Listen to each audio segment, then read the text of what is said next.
North Korea has fired 2 short-range ballistic missiles from capital Pyongyang towards the east coast.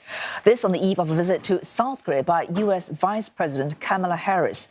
Just hours before the launch, South Korean officials predicted that the North might carry out a nuclear test between October the 16th and November the 7th. If Pyongyang does go ahead with a nuclear test, it would be the first since 2017.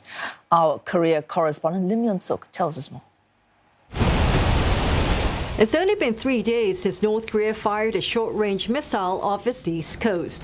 Since South Korea and the United States started joint naval exercises this week on the Korean Peninsula, North Korea has made it clear that it was against the military drills, calling them a rehearsal for war against Pyongyang.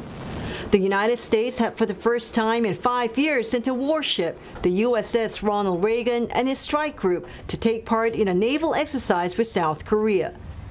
North Korea also fired the missiles just a day before U.S. Vice President Kamala Harris is scheduled to arrive in the South Korean capital Seoul on Thursday, following a visit to Japan.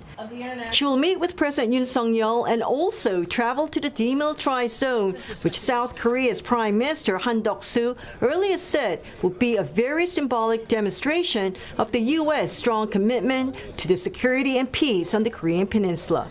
Meanwhile, during a closed-door briefing to lawmakers of the Parliamentary Intelligence Committee, the National Intelligence Service said it was possible North Korea could conduct a nuclear test between a major political meeting in China in October, where Chinese President Xi Jinping is expected to get an unprecedented third term, and the midterm elections in the United States in November.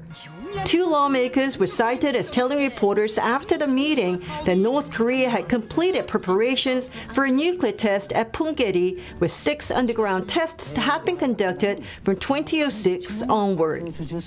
President Yoon had earlier this month asked the international community to respond sternly with one united voice should North Korea carry out its 7th nuclear test. Lim Yun-suk, CNA, Seoul.